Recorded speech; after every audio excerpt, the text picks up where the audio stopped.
adoradores que le adoren en espíritu y en verdad.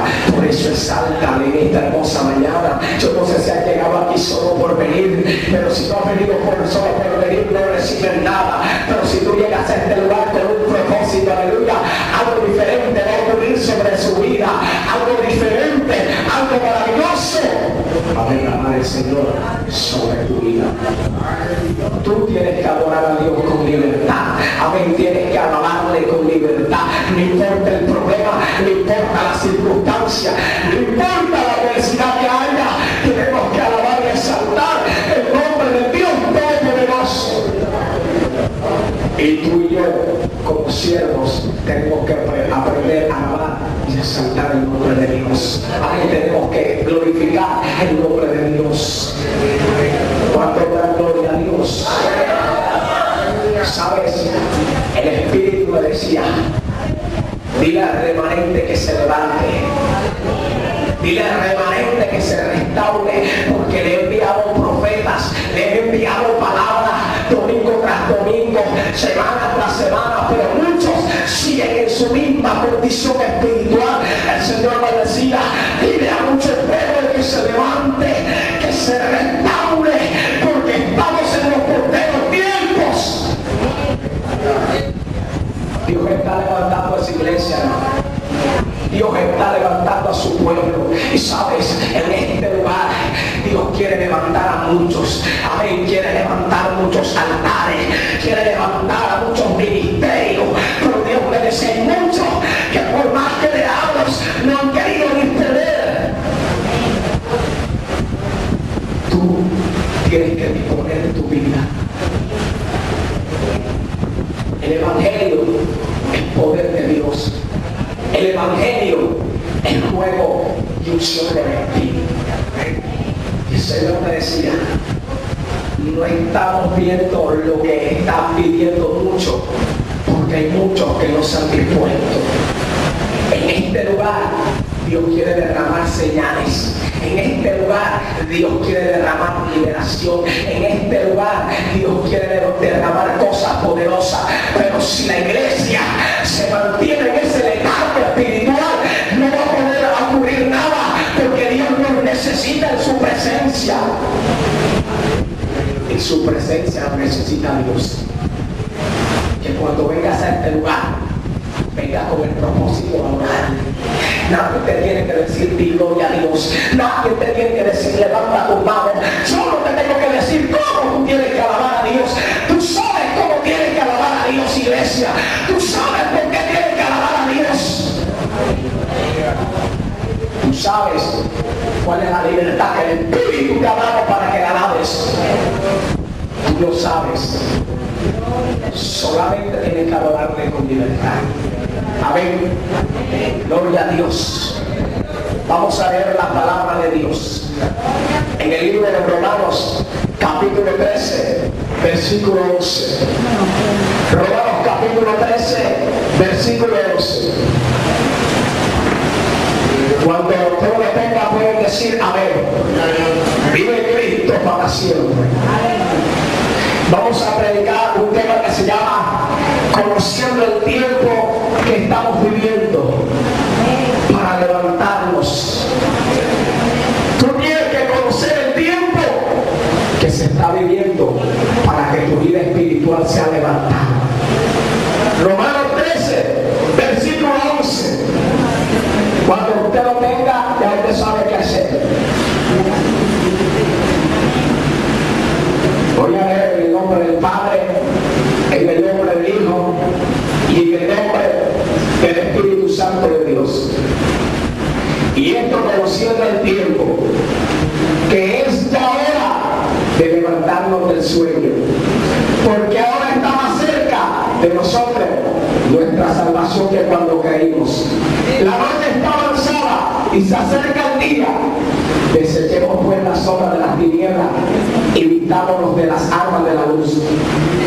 Andemos como de día, honestamente, no en glotonerías y borracheras, no en lujurias y lascivias, no en contiendas y envidias, sino vestidos del Señor Jesucristo.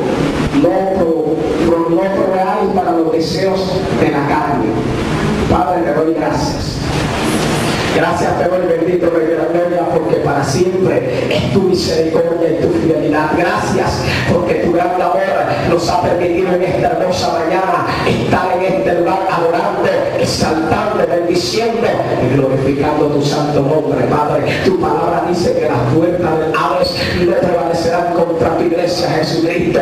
Por eso toma obra directa del Hades, todo lo que en el ámbito espiritual, Padre, se quiera levantar contra tu obra en esta mañana, bendito Rey de la Gloria, lo estamos declarando sin poder y sin autoridad, y te damos las gracias y recibe la gloria, Padre, Hijo y Espíritu Santo de Dios. Aleluya. Amén. Dios es bueno y para siempre su misericordia, hermano. Estoy un poco difónico porque en estos días uno ha estado predicando y de repente se va la luz y le toca predicar a voz en cuello. Amén. Todos los días se ha estado yendo la luz, hermano, en diferentes lugares. Amén. Pero lo que yo quiero entender es que haya luz o no haya luz, se predica la palabra de Dios. Amén. Había iglesias donde tenían la batería, el piano, habían preparado los coros bien ensayados, pero resulta que terminaron cantando las alabanzas con tambor y guacharaca, y el Señor se derramó en una manera hermosa y maravillosa. Porque ¿qué es lo que nos enseña el Señor? Que más que tu voz, que más que nuestra sabiduría, es la unción del Espíritu Santo la que hace que el poder de Dios se mueva. Es la unción del Espíritu Santo de Dios la que hace que acontezcan los milagros. Es la unción del Espíritu Santo de Dios la que hace que se conviertan las almas. No es más nada, es la unción del Espíritu Santo de Dios. Amén. Y vamos a hablar acerca de este tema, conociendo el tiempo que estamos viviendo para levantarnos. Tenemos que conocer el tiempo que estamos viviendo. Amén. Bíblicamente la palabra habla acerca del mover de los tiempos proféticos. Amén. La palabra de Dios es el libro profético más seguro. Ahora, cuando la Biblia dice que la palabra de Dios es el libro más profético seguro, amén, o sea, el libro profético más seguro, está hablando que es aquella que te muestra las cosas que van a acontecer sobre este mundo con una gran seguridad y con un cumplimiento del 100%. Y el apóstol Pablo, hablando en el libro de Romanos a las iglesias de Roma, le dice: y esto conociendo el tiempo. Le estaba hablando acerca de conocer el tiempo. Y esa es la pregunta que tenemos que hacer nosotros como cristianos. ¿Estamos conociendo el tiempo que estamos viviendo? Mire, estamos viviendo un tiempo de adormecimiento espiritual sobre el creyente. Estamos viviendo un tiempo de apostasía. Estamos viviendo un tiempo de falsedad sobre la tierra en cuanto al comportamiento de los gobiernos, en cuanto al comportamiento político, en cuanto al comportamiento religioso. Estamos viviendo tiempos difíciles. Usted escucha hablar de palabras como el ecumenismo, usted escucha hablar como palabras acerca de la apostasía, usted escucha hablar acerca de movimientos contrarios que se han levantado en contra del pueblo de Dios. Usted escucha hablar acerca de la transversación de la palabra de Dios en diferentes formas, pero es que el Señor Jesucristo, Él mismo nos habló acerca de los tiempos. La misma palabra revelada por el Espíritu Santo de Dios nos habló que estos tiempos iban a ser días malos y peligrosos. Días malos y peligrosos. Cuando la Biblia habla de días malos y peligrosos, habla de los momentos difíciles que se van a vivir sobre esta tierra en estos últimos tiempos. Habla acerca de los momentos de dificultad que mucho pueblo va a afrontar en su estado espiritual. Porque sabes algo, cuando hablamos de un estado espiritual, hablamos de cómo está tu vida espiritual con Dios, hablamos de cómo está tu búsqueda espiritual con Dios. Por eso vamos a hablar acerca del mover de los tiempos en el primer punto, que se llama el comportamiento de la iglesia en estos tiempos, el comportamiento del pueblo en medio de estos tiempos. Vamos a hablar de este primer punto en cuanto al mover de los tiempos y cómo nos estamos comportando como iglesia de Cristo en este tiempo, cómo nos estamos comportando como creyentes creyentes. Y recuerde que el apóstol Pablo le decía, y esto conociendo el tiempo, que es ya hora, mire que le dice que es ya hora de levantarnos del sueño, porque ahora está más cerca de nosotros nuestra salvación que cuando creímos. Dice, la noche está avanzada y se acerca el día. Desechemos pues las obras de las tinieblas y vistámonos de las armas de la luz. El comportamiento acerca del mover de los tiempos en su iglesia ha variado de una forma tremenda. Y un ejemplo de eso lo podemos encontrar en la palabra de Dios. Cuando vamos al libro de Apocalipsis capítulo 2, este es un libro que en estos tiempos lo van a tocar mucho. Este es un tiempo que en este tiempo los predicadores van a tocar mucho este mensaje acerca de las 7 iglesias, porque cuando miramos las 7 iglesias estamos mirando el reflejo de la condición espiritual de muchos creyentes en estos últimos tiempos. Y la primera iglesia a la que el Señor le da mensajes es a la iglesia de Éfeso. La iglesia de Éfeso era la iglesia principal de Asia en aquel entonces. Fue una iglesia que tuvo un gran crecimiento espiritual. Fue una iglesia que su renombre se escuchó en muchos lugares. Era una iglesia que trabajaba arduamente por amor del Señor. Tenía paciencia, no había desmayado, tenía discernimiento. Pero luego el Señor le dice, yo conozco tus obras. Le estaba hablando a la iglesia de Éfeso, yo conozco tus obras, pero también había un pero. El Señor le decía, pero tengo contra ti que has perdido tu primer amor. Le decía, tengo contra ti que has caído, o sea, había decaído de su vida espiritual.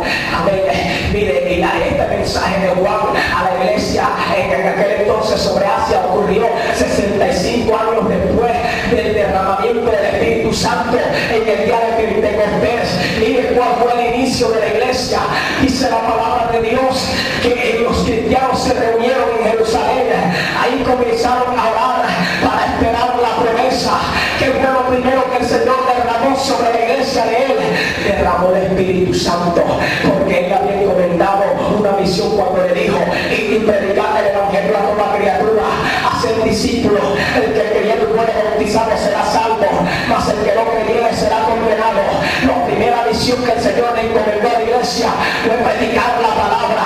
La primera misión que el Señor le encomendó a su pueblo fue hacer discípulos.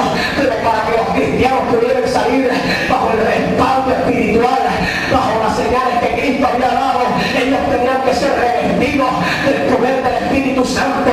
Por eso el Señor les dijo, no os dejaré huérfanos, os enviaré el Consolador, al Espíritu Santo, el cual os guiará a toda verdad. Y aquellos cristianos comenzaron a orar durante mucho tiempo, durante muchos días.